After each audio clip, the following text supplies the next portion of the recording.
नमस्कार, मी आरती बिराजदार म्हणजेच सन मराठीवरील सुंदरी मालिकेतील सुंदरी. मुळात सुंदरीचा प्रवास, मुळात आरती म्हणून सुंदरीचा प्रवास सांगायला मला फार जास्त आवडेल. By the way, welcome to Sundari set. आज तुम्ही सुंदरीच्या सेटवर आलेला आहात. आमच्या सगळ्या कलाकारांना भेटता आणि आज तुम्ही संगीत आहे आमच्या मुळात सुंदरीचं, सो त्याच्यासाठी आलेला आहात, सो वेलकम. मुळात आरतीचा सुंदरीचा प्रवास सांगायचं झालं तर ही माझी पहिली मालिका आहे आणि याआधी मी आबासाहेब गरवारे कॉलेज जे पुण्यामध्ये आहे तिथून मी नाटकांमध्ये वगैरे केलेलं आहे, प्रायोगिक नाटक केलेले आहेत मी.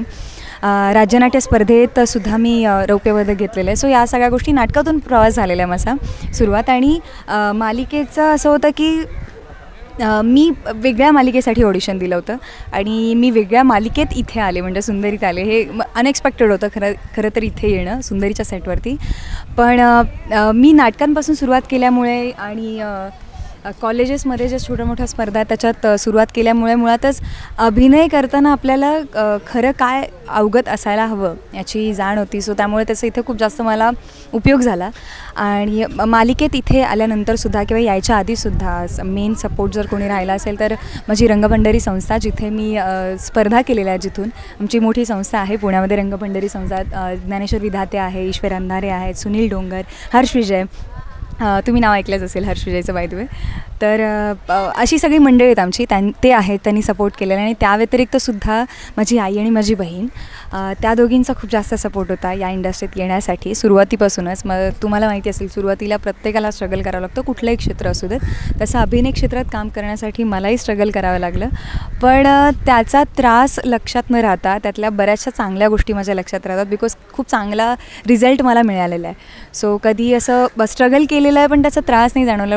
उलट मला वाटतं की ती एक स्टेप आहे, त्या स्टेपवरून आपण पुढे जाऊन कुठेतरी मोठं मिळवणार असतो. त्यामुळे मला ह्या सगळ्यात छोट्या आनंदापासून ते छोट्या मोठ्या दुःखांपर्यंत सगळं काही बघितलं आणि इथपर्यंत पोहोचलेली आहे सेटवरती. आता तुम्ही बघताय 2 वर्ष झालेत मालिकेला जवळपास. मालिकेने लीप घेतलेला आहे, 6 वर्षानंतर सुंदरी कलेक्टरही झालेली आहे आणि प्रेक्षकांचा खूप चांगला प्रतिसाद आहे. सो मी खरंच मनापासून धन्यवाद म्हणू इच्छिते प्रेक्षकांना की इथपर्यंत त्यांनी आम्हाला साथ दिली, सुंदरीला एवढं जपलं आणि तिला आपलं मानलं.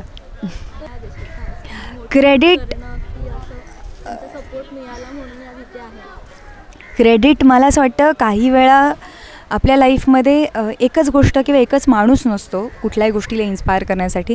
सो माझ्या या सगळ्या प्रवासामागे माणसं भरपूर आहेत, पण मला असं वाटतं की यात सतत आपल्यासोबत उभी राहणारी आपली फॅमिली असते. आणि बऱ्याचदा असं होतं की नाही सपोर्ट मिळत घरातून, पण माझी आई आणि बहीण दोघींनी खूप जास्त मोटिवेट केलं याच्यासाठी. मला गायनाची आवड आहे तर गायनासाठी असू देत, जर तुला नाचायचं असेल तर नाचायसाठी असू देत, किंवा अभिनय असू देत अभिनयासाठी असू देत. सो सगळ्यात पहिलं मी त्या दोघींचंच नाव घेईन. आणि त्या व्यतिरिक्त बरीचशी माणसं जी आपल्याला पावलं मिळत राहतात. सो प्रत्येकाचेच धन्यवाद. मी प्रत्येकाचं नाव नाही घेऊ शकत कारण बरीच माणसं आहेत, एकाला सोडून एकाचं घ्यायचं नाही मला. पण खरंच त्या सगळ्यांचे धन्यवाद ज्यांनी मला इथपर्यंत येण्यासाठी मदत केली. मला असं वाटतं की मुळातच माझी फॅमिली जी आहे, मी प्रॉपर कर्नाटक साईडचं आहे फॅमिली माझ्या वडिलांची, आणि आईची जी आहे ती महाराष्ट्रात सोलापूर साईड वगैरे आहे. सो आमच्या घरात माझे वडील वगैरे जे काही आहेत ते त्यांचं कर्नाटकमध्ये गावात आपण श्रीकृष्ण पारिजातक वगैरे म्हणतात ना, की कर्नाटक यात्रा वगैरे असे खूप आधी केलेले आहेत. सो मी आमच्या घरातली पहिली मुलगी आहे जी अभिनेत्री या अभिनय क्षेत्रात उतरलेली आहे.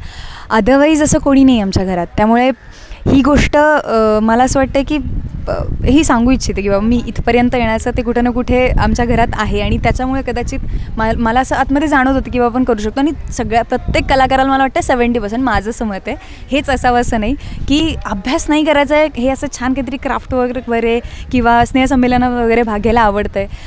इथून ते अगदीच ते पॅशन होईपर्यंतचा प्रवास आहे. मला असं वाटतं की तिथे कुठेतरी ती गोष्ट बिल्टअप व्हायला लागली, ती आपल्याला हेच करायचं आहे.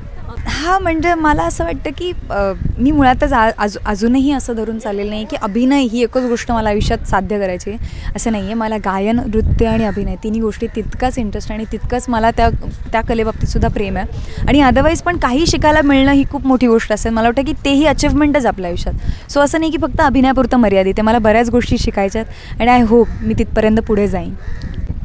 प्रेक्षकांना सांगेन सगळ्यात मोठे की धन्यवाद, खूप खूप धन्यवाद मायबाप. तुम्ही इथपर्यंत सुंदरीला जवळ केलं आणि तिच्या प्रत्येक म्हणजे प्रत्येक सिक्वेन्स असू द्यात, प्रत्येक गोष्टी असू द्यात, प्रत्येक अडचणी असू द्यात, सुंदरीला तुम्ही जवळचं मानलं. त्यासाठी खूप जास्त धन्यवाद. आणि आत्तापर्यंतचा प्रवास तुमच्याशिवाय शक्य नव्हता. सो खूप खूप धन्यवाद आणि अशीच साथ देत राहा पुढे, इथून पुढे सुद्धा. जो आता तिचं लग्नाचा सिक्वेन्स आहे, इथून पुढे सुंदरीचा कलेक्टरचा लाईफ आहे तिथपर्यंत, आणि आमच्या सावीलासुद्धा तितकंच प्रेम द्या.